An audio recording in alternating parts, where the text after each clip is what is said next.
თარგმანს უზრუნველყოფს სათარჯიმნო კომპანია NG Georgia.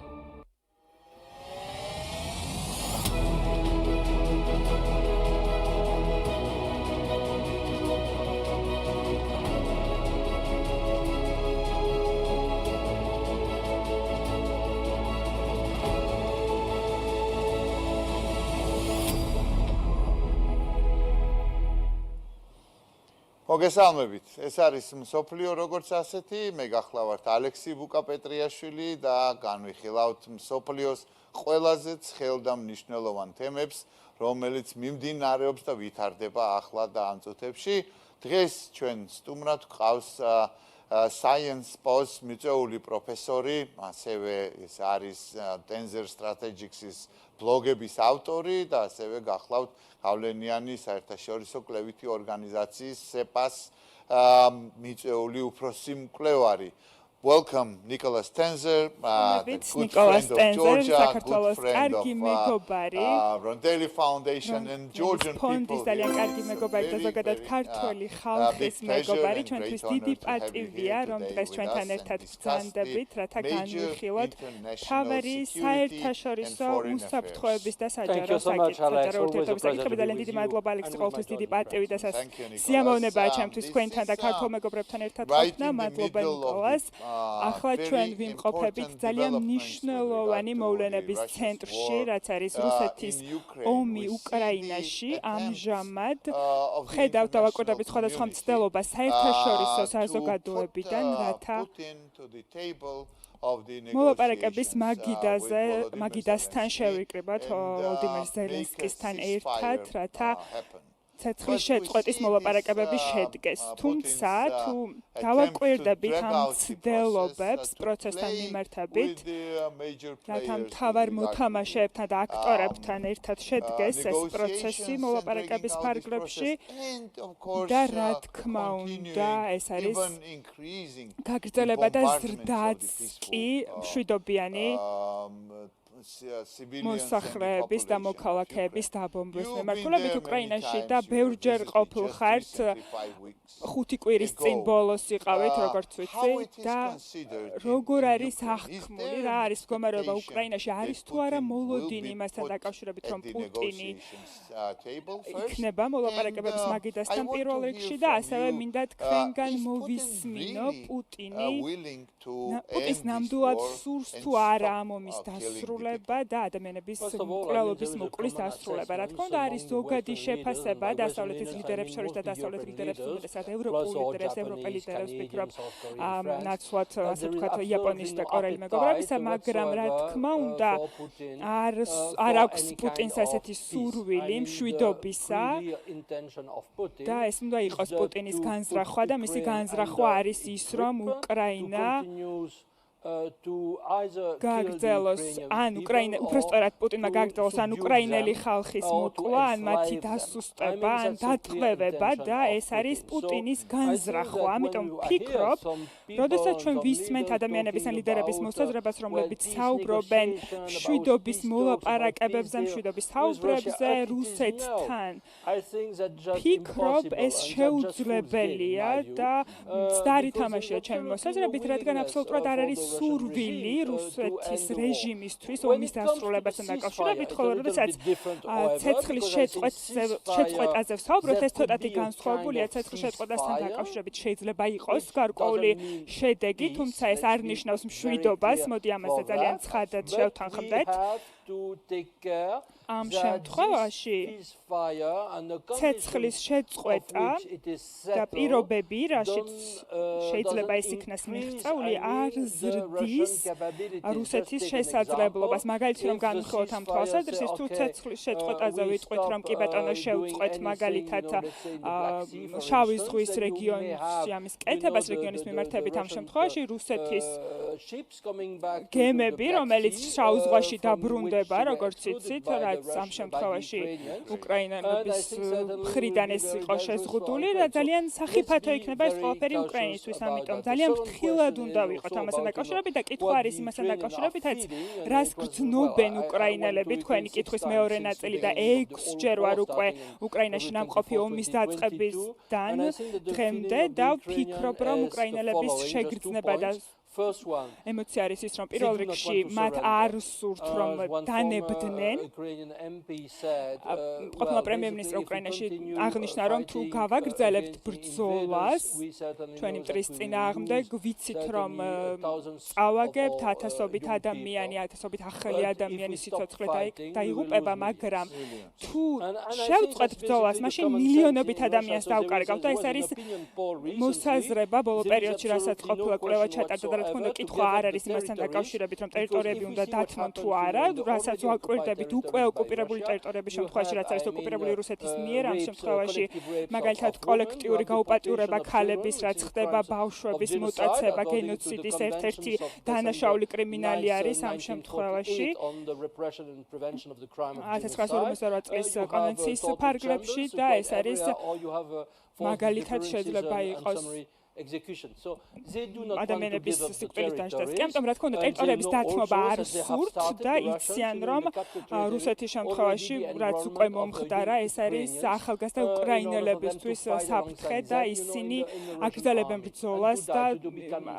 ერთი რომ უნდა იბრძოლონ საკუთარ ქვეყნის დასაცავად, ან უნდა დანებდნენ და დანებება ამ შემთხვევაში არის მისაღები. მეორე არის ის, რომ უფრო მეტი ოპტიმიზმი არსებობს ამჟამად უკრაინაში, რაც ობობის ქსელთან დაკავშირებით ეგრეთ წოდებულ ოფიქსერთან დაკავშირებით რაც მოხდა 2 წლის წინ იმის გამო რომ ამ შემთხვევაში მათი ტექნიკური უნარების გათვალისწინებით უკრაინელებს შეუძლიათ ამ შემთხვევაში რომ ბრძოლა გააგრძელონ და საბოლოო ჯამში ექნებათ შეძლებენ რომ მოიგონ კიდეც ხომ ამ შემთხვევაში ძალიან მნიშვნელოვანი საკითხი არის რასაც ამჟამად ხაზი გაუსვეთ ომის მოგება თავისი ძალებით საკუთარი ძალებით და ეგრეთ წოდებული ობობის ქსელის ოპერაცია უნიკალური ოპერაცია მე ვიტყოდი ძალიან ბევრი საუბარი იყო ამასთან დაკავშირებით რომ ეს ოპერაცია ამ ოპერაციას შეუძლია შეცვალოს მთელი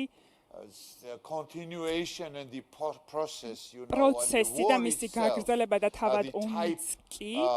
და ომის ტიპი და ფორმატიც კი და ომის სტრატეგია ამ შემთხვევაში სტრატეგიის გადმოსახედიდან ძალიან დიდი სიახლე არის ომის სტრატეგიისთვის რომ ევროპელები და სხვაებიც იფიქრებენ ბევრს ამასთან დაკავშირებით რომ ხელახლა უნდა გადაწერონ საკუთარი სტრატეგია ამ ტექნოლოგიის გათვალისწინებით და ფიქრობთ თუ არა რომ უკრაინას აქვს სხვა თამაშის ბარათი, ასე ვთქვათ, საკუთარ ხელში, რომ არ დანებდეს, ფარხმალი არ დაყაროს და დაიცვას საკუთარი პოზიციები რუსეთთან მიმართებით. დიახ, ვფიქრობ, რომ უკრაინას აქვს ორი ბარათი ფაქტობრივად და ჩემი განცხადება, ასე ვთქვათ, მოსაზრება ცოტათი განსხვავებული არის ტრამპის მოსაზრებისგან, რადგან მათ აქვთ ეს ტექნოლოგიური უნარები, საკუთარ ხელში ეს ბარათი და უკრაინა არის ასევე გრძელვადი ამ პერსპექტივაში განვითარებას ახდენს და ანვითარებს ამ შემთხვევაში მათ საბრძოლო ხელსაწყოებს და ამ შემთხვევაში რუსეთის ტერიტორიის მიმართებით საკმაოდ პოზიციებიც დაიკავეს და მე არ ვამბობ რომ ამ შემთხვევაში უკრაინელების ბრძოლა მარტივია რა თქმა უნდა არა პირიქით ძალიან რთულია მათთვის და რეპორტაჟი იყო რაც წინა ფრონტიდან წინა ხაზიდან მოვისმინეთ მათ შორის სამედიცინო პერსონალებიდან და მოცემულობა არის ნამდვილად საშინელი და ძალიან რთული, მაგრამ უძლებენ ამ ყველაფერს წინააღმდეგობას უწევენ, რა თქმა უნდა, რუსეთის ჯარის დაწინაურებაც იყო, რა თქმა უნდა, ომის დასაწყისიდან 245 კილომეტრის ტერიტორიაზე და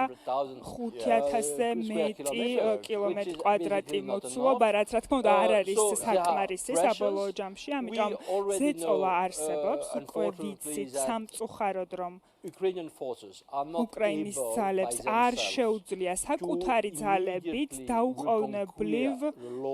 აღიდგინოს ან დაიბრუნოს უბრალოდ ეს დაკარგული ტერიტორია ამასთან დაკავშირებით რა თქმა უნდა ვერ მოვიტყუებით და სამწუხაროდ ასეა, მაგრამ უძლებენ მაინც მედეგად არიან და ამავდროულად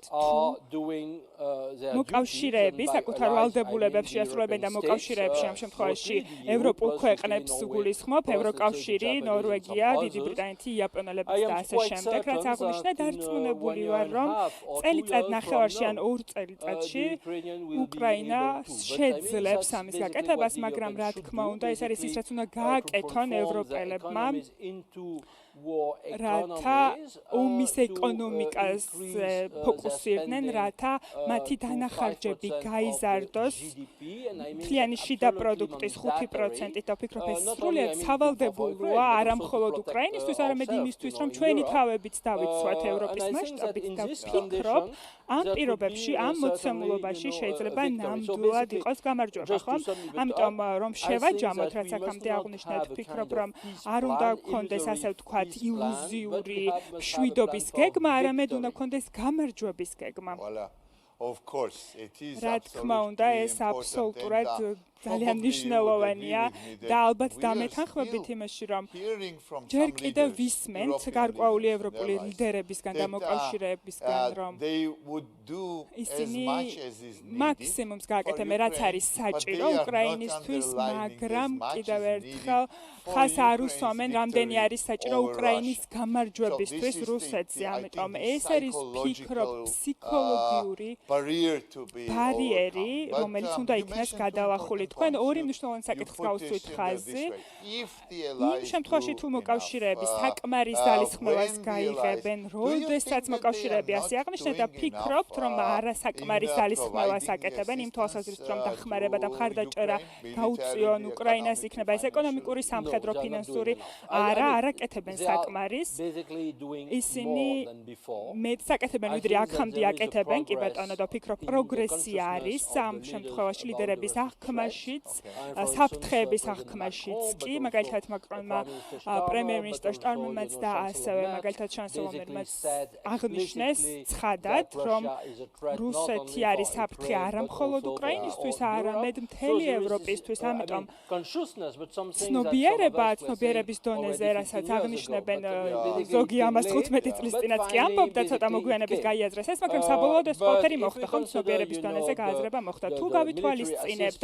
სამხედრო დახმარებას და მხარდაჭერას უკრაინისადმი, თუ გავითვალისწინებთ საშუალო მხარდაჭერას ევროკავშირის მასშტაბით, ეს არის 0.1% მთლიანი შიდა პროდუქტისა. ვიცი, რომ ზოგიერთი ქვეყნები მეც აკეთებენ, მაგალითად ლიტვა, ლატვია, ესტონეთი და ასე შემდეგ, მაგრამ საშუალო მაჩვენებელი ეს არის 0.1% მთლიანი შიდა პროდუქტისა და ეს არ არის საკმარისი. ვიცი, რომ საფრანგეთი მაგალითად დიდ რაოდენობით ეხმარება, მაგალითად აღჭურვილობის მიმართულებით, რაკეტების მიმართულებით, მაგრამ შანსელომერის დაპირება იყო ის, რომ მეტი გაეკეთებინა, თუმცა საბოლოო ჯამში ეს დაპირება ნაკლებად შესრულდა და არ მესმის რატომ მოხდა ესე, რა თქმა უნდა არის გარკვეული შიში იმასთან დაკავშირებით, რომ ყველა ეს იარაღი არ მივაწოდოთ უკრაინას, მაგალითად საფრანგეთის გადმოსახედიდან ძალიან კარგია ის, რასაც აკეთებს ეს რეაქტორული თვითმფრინავი, 2.5D ამ მოდელის, თუმცა რა თქმა უნდა ყოველთვის მეტის გაკეთება შეიძლება და უნდა აღინიშნოს ეს ყველაფერი რაფალი, რომელიც არის კიდევ უფრო მაღალი დონის თვითმფრინავი, რომლის მართვა-რთულიც არის, მაგრამ გარკვეული ტრენინგის საშუალებით პილოტების ტრენინგი ამ მიმართულებითაც შეიძლება და ნამდვილად მეტი უნდა გაკეთდეს, მაგრამ ამ თვალსაზრისით, რა თქმა უნდა, ჩვენც არ გვაქვს საკმარისი რაოდენობის იარაღი და როგორც აღინიშნა, ჩვენი ეკონომიკა უნდა გადავთოთ ომის ეკონომიკაზე. ეს არ არის უბრალოდ ეკონომიკის ან თუნდაც იარაღის წარმოების გაზრდა, ეს არის ადამიანების ცნობიერების შეცვლა და ესეც ძალიან მნიშვნელოვანი არის ევროპულ საზოგადოებაში. ევროპულმა ლიდერებმა გამონაკლისი შეიძლება ბალტიკის ქვეყნები იყოს ან ცოტათი პოლონეთი ან ჩეხეთის რესპუბლიკა, მაგრამ ისინი არ საუბრობენ ყოველ დღე იმ ომზე, რომელიც უკრაინაში მიმდინარეობს და ვფიქრობ, უმეტესობა ადამიანების მხარს უჭერენ, რა თქმა უნდა, უკრაინას და რუსეთს საფრთხეთ აღიქვამენ და კარგ შეფასებას აკეთებენ საზოგადოებრივი აზრის მიმართულებით, მათ შორის საფრანგეთშიც, მაგრამ ამ ყველაფრის გათვალისწინებით მაინც ვფიქრობ არ არის საკმარისი ცნობიერება რუსული გამოთქმა რომ გამოვიყენოთ ჯერ სამზარეულოში არ შემოსულა ომი ანუ არ შემოსულა ყოველდღიური საშუალო სტატისტიკური ადამიანის ოჯახში ან სამზარეულოში ამიტომ ეს ნიშნავს იმას რომ უნდა ვისაუბროთ ამ ყველაფერზე თქვენ აღნიშნეთ უკვე რამდენჯერმე ნიკოლას რომ ეს არის ომი არა მხოლოდ უკრაინის დასაცავად და უკრაინის დამოუკიდებლობის დასაცავად, არამედ ევროპის უსაფრთხოებისთვის, უსაფრთხოების დასაცავად და მისი სტაბილურობისთვის. ფიქრობთ თუ არა რომ ევროპა თანდათანობით უახლოვდება იმ მომენტს, როდესაც უნდა გადაწყვიტონ მაგალითად სადისპეჩერო არმიები გაგზავნონ უკრაინაში თუ ცეცხლის შეწყვეტა შეთანხმდება რუსეთთან და ფიქრობენ თუ არა რომ ემზადებიან ამ კონკრეტული მომენტისთვის პრეზიდენტი მაკრონი მაგალითად რომელმაც ამ ინიციატივაზე გაჟღერა ასევე მხარდაჭერა ჰქონდა ევროპული ლიდერებისგან დამოკავშირებისგან თუმცა ახლა თითქოს ეს საუბრები ნაკლებად აქტიურია ამასთან დაკავშირებით ან მეტი რა შეიძლება გაკეთდეს ევროპული ლიდერების მიერ რათა დემონსტრირება მოხდეს იმისა რომ ეს არ არის უბრალოდ უკრაინის ომი არამედ ეს არის ევროპისთვის ეგზისტენციალური მომენტი ვფიქრობ ორი საკითხი ამ შემთხვევაში პირველი როგორც აღნიშნეთ რომ ვაჩვენოთ რომ ეს არის ყველას ომი და ეს იყო ჩემი გამოცემის სათაურიც კი ყველას ომი რომ რა თქმა უნდა ეს არის მხოლოდ უკრაინელების ომი ეს არის ის რაც გავრცელებული არის ასე ვთქვათ საერთო უსაფრთხოებისთვის საერთო ღირებულებებისთვის და ვფიქრობ ნამდვილად მეტი უნდა გაკეთდეს ამ თვალსაზრისით თუმცა თუ თქვენ საკითხს დავუბრუნდებით უფრო ზუსტად პირველ რიგში არის ნარატივის შეფასების საკითხი უკრაინაში ჯარების გაგზავნასთან დაკავშირებით პირველ რიგში თუ გახსოვთ მაკრონი საუბრობდა ამაზე ეს იყო 2000 თებერვალში დაახლოებით 16 თვის წინ და ეს არ იყო ასე ვთქვათ პირობითი იმ პერიოდში და ასე ვთქვათ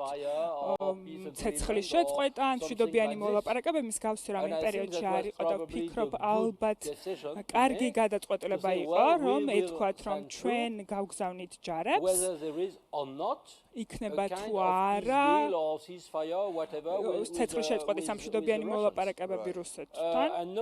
და ვიცი რომ ახლა უკვე სხვა რამეთ გადაიქმნა, რაც ფაქტობრივად შეუძლებელია როგორც აქამდე აღვნიშნე დასაწყისში, დისკუსიის დასაწყისში და ჩემთვის ეს არ არის კარგი ნაბიჯი, პირველ შემთხვევაში მაკრონის ნაბიჯი კარგი იყო, მე ასე ვაფასებ და ეს იყო 2022 წლის ბოლოს ან 2023 წლის დასაწყისში მაკრონიდან ეს კარგი ნაბიჯი იყო, ამაზე საუბარი, მაგრამ ახლა განსხვავებული მოცემულობა გვაქვს და მეორე ნაწილი თქვენი კითხვისა გავგზავნოთ ჯარები რომ გააკეთონ რა ეს ის კითხვა ჩნდება და ფაქტი არის ის რომ სრული შეთანხმება ამ კითხვასთან დაკავშირებით არ არსებობს ხომ პირველ რიგში ეს არის კითხვა რომელიც რისთვის ეს უნდა დავსვათ უკრაინელი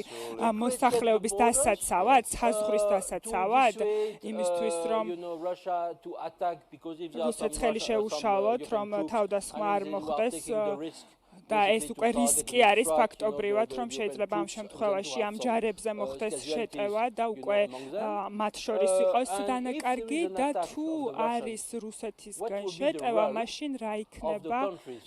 ქვეყნების როლი მზად არიან იმისთვის რომ შეუწიონ მაშინ რომელი მიმართულებით რაკეტებით თვითმფრინავებით ვიცი ხომ ამიტომ ამ შემთხვევაში ძალიან მოკლედ რომ ვისაუბროთ ამაზე რა თქმა უნდა საათობით შეიძლება ამ ყველაფერზე ვისაუბროთ ტექნიკური დეტალები რაც ამ მიმართულებით არსებობს და ძალიან მნიშვნელოვანია ეს ტექნიკური დეტალები ამიტომ რომ როგორც ვიცით ეშმა კი დეტალებში იმალება მაგრამ ძალიან მნიშვნელოვანია ვიცოდეთ რა კეთდება და რისთვის კეთდება პირველ რიგში საწყის ეტაპზე ჩემი მოსაზრება იყო ის რომ გაგზავნილი იყვნენ იმისთვის, რომ მშვიდობიანი მოსახლეობის დაცვა მომხდარიყო, მათ დასაცავად უნდა გაეგზავნათ და ეს ნიშნავს იმას, რომ ამ შემთხვევაში სურვილი უნდა ყოფილიყო და სურვილი უნდა იყოს, რომ თუ შეტევა მოხდება, ამ შემთხვევაში პასუხის გაცემაც უნდა მოხდეს, ხო, საპასუხო რეაგირება. ნამდვილად დიდი დისკუსია და მრავალმხრივი დისკუსია არსებობს მუხლ 5-თან დაკავშირებით, მუხლი 5 ზუსტად ამ მიმართულებით. I have heard მე მოვისმინე, რომ ადამიანები ასე ვთქვათ, ამ ხუთთან დაკავშირებით კითხვებს სვამენ და წევრი ქვეყნები, ნატოს წევრი ქვეყნები, ნატოს წევრი ქვეყნების თანხმედრად ხუთთან მიმართებით და არის გარკვეული ეჭვებიც კი, რაც გამოიხატა და გამოითქვა, რომ თუ არის შესაძლო თავდასხმა ნებისმიერი წევრი ქვეყნის, ევროპის კავშირის წევრი ქვეყნის, ან თუნდაც ჩრდილოეთ ატლანტიკური კავშირის წევრი ქვეყნებზე დაუყოვნებლივი სამხედრო რეაქცია უნდა იყოს თუ არა და ამ მიმართულებით სკეპტიკურია თქვენი მოსაზრება, სკეპტიკურად არ განწყობილი დიდი ხანია უკვე მე ვიტყოდი და ბევრი მიზეზი არსებობს ამისთვის, თუ მაგალითად ამ შეთანხმებას ძალიან დეტალურად განვიხილავთ, ამ შემთხვევაში ამ ხელშეკრულებას გეცოდნებათ, რომ ავტომატური რეაგირების ნაწილი ხუთთან მიმართებით ცხადი არ არის საბჭო ამ შემთხვევაში ჩრდილოეთ ატლანტიკური კავშირების ამბობს რომ კი ბატონო თუ არის მაგალითად ლატვია ან ესტონეთი რომელიც ხუთს აქტიურებს ამ შემთხვევაში ჩვენ არ ვიღებთ არ ვეთანხმებით ან შეიძლება ვეთანხმებით მაგრამ არ გავგზავნით ჯარებს ხო უკვე დიდი ხანია ეს კითხვა მაწუხებს და არსებობს და ძალიან ცხადად ვისაუბროთ ამაზე ეს არ არის ნუკლეურ ატომურ შემთხვევაში შეტევაზე თუ მაგალითად ესტონეთზე, ფინეთზე, ლატვიაზე შეტევა მოხდება ამ შემთხვევაში ამერიკის შეერთებული შტატების შემოდის უკვე კითხვაში ვიდრე მაგალითად პოლონეთი, საფრანგეთი, დიდი ბრიტანეთი გამოგზავნის ამერიკის შეერთებული შტატები ჯარებს, რაკეტებს იმისთვის რომ რუსების წინააღმდეგ გაისროლონ, რომლებიც მაგალითად თავს დაესხნენ ლატვიას ან ესტონეთს. და კითხვა მდგომარეობს იმაში, რომ არა მხოლოდ ტრამპის გამო არამედ იმის გამო რომ უკვე მე კითხვებს ვსვავდი ამასთან დაკავშირებით ბაიდენის გადაწყვეტილებებთან დაკავშირებით როგორც ახლა ბაიდენი ომის პირველივე დღეებშივე ამბობდნენ რომ მაგალითად სამხედრო რეაქცია არ გვექნება, სამხედრო რეაგირება არ გვექნება ამასთან დაკავშირებით და ეს იყო ზუსტად ასე ვთქვათ საპირისპირო იმისა, რასაც მაკრონი ამბობდა და სტრატეგიულ ბუნდოვანებას უწოდებდა ამ ყველაფერს, მაგრამ მახსოვს რომ საუბრები იყო 2012-2013 წლებში ჯერ კიდევ იაპონიასთან სამხრეთ კორეულ მეგობრებთან რა თქმა უნდა მე წევრი არ ვარ ნატოსი, მაგრამ ისინი არ არიან ნატოს წევრი, მაგრამ ამერიკის შეერთებულ შტატებთან იყო ძალიან აქტიური თანამშრომლობა ობამას პერიოდზე ვსაუბრობთ და ჯერ კიდევ კითხვებს სვამდნენ ამ ხელშეკრულების სიცხადესთან და იმ ვალდებულებების სიცხადესთან დაკავშირებით, რაც ამ ხელშეკრულებით არის გათვალისწინებული და შეთანხმებით არის გათვალისწინებული. ვფიქრობ, ეს ძალიან დიდი საკითხი და პრობლემაა, რამდენიმე დღეში ალბათ საკმაოდ მალე შეიძლება რამდენიმე საათშიც კი იქნება ნატოს სამიტი უკვე რომელიც ჰააგაში გაიმართება და რა არის თქვენი მოლოდინი იქნება თუ არა შეთანხმება 5%-თან დაკავშირებით ბიუჯეტის დანახარჯებთან დაკავშირებით, როდესაც ვისაუბრეთ მთლიანი შიდა პროდუქტის 5%-ზე და ნატოს წევრი ქვეყნები დათანხმებიან ამას თქვენი აზრით? ვფიქრობ ამ 5%-ზე არ დათანხმდებიან, ამ 5%-ს არ დათანხმდებიან 3.5%-ის ან 1.5%-ის შემთხვევაში შეიძლება 3-ზე დათანხმდნენ, მაგრამ გარკვეული დედლაინების, ასე ვთქვათ, საბოლოო ვადების გარეშე 5%-თან დაკავშირებით სამწუხაროდ ეჭვები მაქვს და მე ცოტათი მწვენია, ასე ვთქვათ, ამ ახალი სამიტისა ნატოსი და მათ შორის ვარ, მარტო არ ვარ, რა თქმა უნდა, ვინც ფიქრობენ, რომ შეიძლება გადადონ კიდეც, რადგან ეს არის მოკავშირეების მომავალზე ხომ და გავლენის მომხდენი, რადგან აქამდე გერმანია იყო, ახლა მხოლოდ ამერიკის შეერთებული შტატები არის, რომელიც ბლოკავს უკრაინის გაწევრიანებას ნატოში. პრეზიდენტი ზელენსკი რამდენიმე დღის წინ არ იყო მიწვეული, ახლა ამბობენ რომ მიწვეულია, თუმცა არ იყო მიწვეული მთელი კონფერენციის განმავლობაში და ეს ნამდვილად სიგიჟეა, რადგან ეს ნიშნავს იმას, რომ ნატოს მდივანი და ნატოს წევრი ქვეყნებს ეშინიათ ტრამპის რეაქციის. that's for me it's a ჩემთვის little bit embarrassing. ცოტათი ნამდვილად ცოტათი სამარცხვინოა მე ვიტყოდი და შემდეგ კითხვა მდგომარეობს იმაში by Friedrich Merz, რაც ფრიდრიშ მერცმა დასვა ეს კითხვა, რომ მისმა პარტიამ მოიგო არჩევნები გერმანიაში, თუმცა კანცლერად არ იქნა იმ პერიოდში არჩეული, ის ამბობდა, რომ ნამდვილად უნდა გქონდეს ისეთი ნატო, რომელიც იქნება ამერიკის შეერთებული შტატების გარეშე. ესეც არის კითხვა, რაც არსებობს დასმულად და თუ სრული ძალისხმევა და ერთგულება არ არის, ის არ არის, რომ მაგალითად ამერიკის შეერთებული შტატები გავა ნატოდან ასე არ ვფიქრობ, რომ ეს მოხდება, მაგრამ ამან შეიძლება გადაწყვეტილების პროცესზე იქონიოს მნიშვნელოვანი გავლენა. რომ მაგალითად დაბლოკოს ამერიკის ტექნოლოგიების გამოყენება თუნდაც საერთო მიზნებისთვის. შეიძლება თქვან, რომ მაგალითად აღარ ჩავერთვებით გარკვეულ აქტივობებში დაფინანსებას შევამცირებთ და ასე შემდეგ. ბევრი კითხვის ნიშნები ამასთან დაკავშირებით.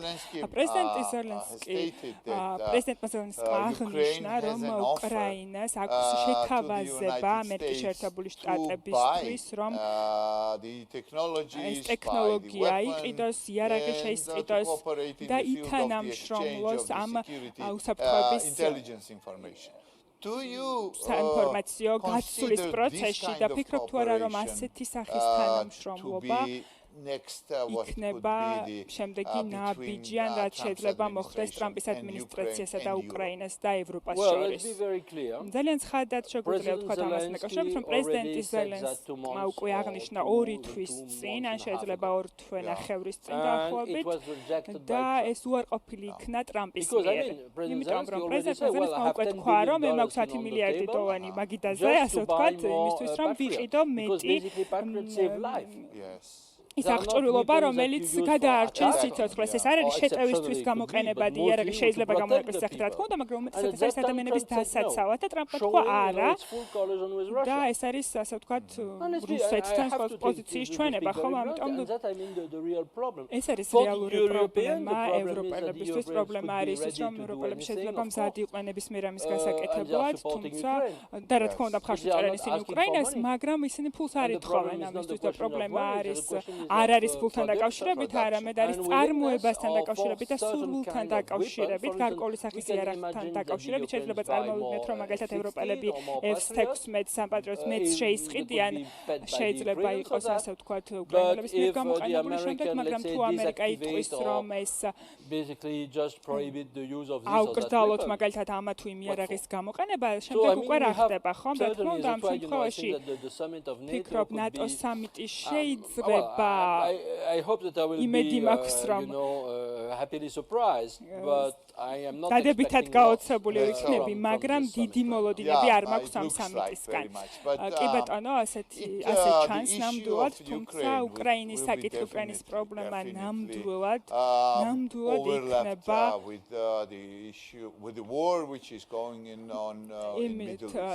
ასევე გარკვეულწილად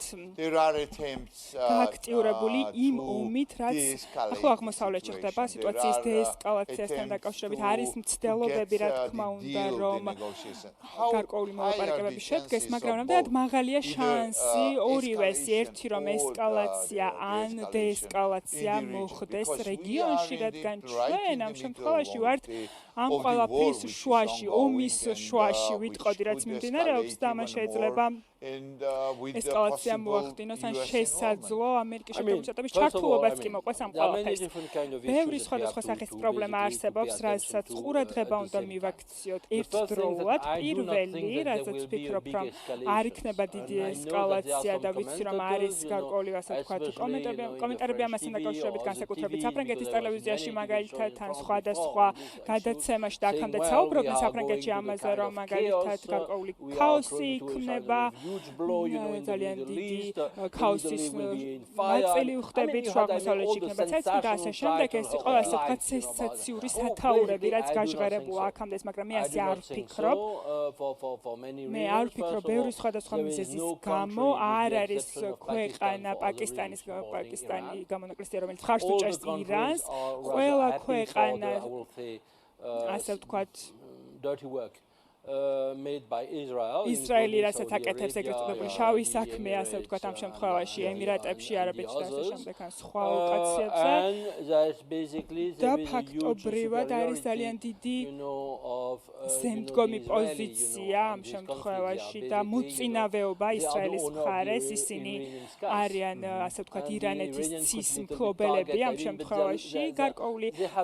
ეგრეთ წოდებული ტარგეტირება შეიძლება მოხდეს, მაგრამ მაინც შეზღუდული აქვთ მაგალითად იარაღი, შეზღუდულნი არიან შესაძლებლობების თვალსაზრისით, რომ დიდი ზიანი მიაყენონ ისრაელს და ამ შემთხვევაში ვსაუბრობთ, რა თქმა უნდა, არის ზიანი ისრაელისთვის, მაგრამ თუ შევადარებთ ირანმა რა ზიანი მიაყენა ისრაელს და თუ შევადარებთ რუსეთმა რა ზიანი მიაყენა უკრაინას, ან რაც აქამდე გააკეთეს სირიაში, მაგალითად არ არის, ასე ვთქვათ, შესაძლო შედარება ამ შემთხვევაში და მესამე არის ის, რომ ძალიან ძალიან შეუსაბამო იქნება ამერიკის შეერთებული შტატებისთვის, რომ გარკვეული ქმედება განახორციელოს, რადგან ამერიკის შეერთებული შტატების ლეგიტიმურობა შუა აღმოსავლეთში ამ შემთხვევაში არაბულ სამყაროში, ასე ვთქვათ, რაც ვიცით, საკმაოდ დაბალია და თუ ამერიკის შეერთებულ შტატებში სურს, რომ ლეგიტიმურად გამოჩნდეს, ამას მაშინ ვერ გააკეთებენ. შეიძლება იყოს გარკვეული შეთანხმება ირანელებს და ამერიკელებს შორის და ასე შემდეგ, მაგრამ პრობლემა არის ის, რომ ამ შემთხვევაში მაინც ეს რეჟიმი არსებობს, ხო?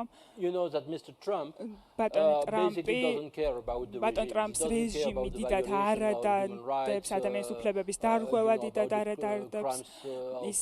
კრიმინალი და დანაშაულების ადამიანების წინააღმდეგ ხდება ან გენოციდი და ამ შემთხვევაში ეს არის შესანიშნავი მოძრაობა ირანში ქალების განმათავისუფლებელი მოძრაობა და არ იყო მხარდაჭერა, რეალური მხარდაჭერა არ იყო მაგალითად პოზიციები იყო დემოკრატების მიერ ევროპის განაჩვენები, მაგრამ ტრამპის შემთხვევაში პრობლემა არის ის, რომ თუ ირანელებთან გარკვეულ შეთანხმებას მიხვდნენ, ტრამპი იტყვის, რომ კი ბატონო, ახალი შეთანხმება გვექნება, ბევრი ინვესტიცია გვექნება და ასე შემდეგ, მაგრამ ფაქტობრივად არ ადარდებს უშუალოდ რეჟიმი თავისუფლება და ადამიანის უფლებების შეზღუდვა. ამიტომ ჩემთვის ეს არის დიდი რისკი, არა მხოლოდ ძალიან მამაცი ირანელი ხალხისთვის, რომლებიც საკუთარი თავისუფლებისთვის და სიცოცხლისთვის იბრძვიან, მაგრამ ასევე თუ ირანს შევხედავთ და ირანელები ამ შემთხვევაში 2023 წლის ოქტომბერში ჯაკარტაში შეტევის ლებანში იყო უბრალოდ ლებანში იყო ეს შეტევა 1983 წელს, რომელსაც შეიწირა 58 ფრანკი, 6 ლებანის მოქალაქე და ასევე ამ შემთხვევაში ვიცით, როგორი იყო დამოკიდებულება, ვიცით, რომ ეს მოვამყვა ეს კრიმინალი და დანაშაულება ჩაიდინა, ვიცით, როგორია რეჟიმი, მაგრამ პრობლემა არის ის, რომ ირანი მაინც დარჩა, ასე ვთქვათ, ამ დესტაბილიზაციის ძალის მქონე რეგიონში, ამიტომ ვფიქრობ, რომ ეს შეიძლება იყოს ძალიან სახიფათო თამაში შეიძლება იყოს და უფრო პოზიტიურ ასპექტში რომ დავამთავროთ, არ არის დიდი ესკალაციის მოლოდინი თქვენგან, არა, არ ვფიქრობ, რომ დიდი ესკალაცია, დიდი გამწვავება მოყვება ამას და თუ მაგალითად ირანი ეცდება მის დაბლოკვას, იქნება ნავთობზე ფასის გაზრდა, რა თქმა უნდა, საბაზრო ფასის გაზრდა, თუმცა ვფიქრობ, რომ საკმაოდ მოკლე პერიოდში ესეც შემცირდება და დაიკლებს. ისევ ძალიან დიდი მადლობა, ჩვენთან იყო ნიკოლას სტენზერი, ძალიან დიდი მადლობა ასეთი საინტერესო კომენტარებისთვის, ინტერვიუსთვის და იმედი გვაქვს, რომ საქართველოში მომავალ ვიზიტის დროს კიდევ გიხილავთ.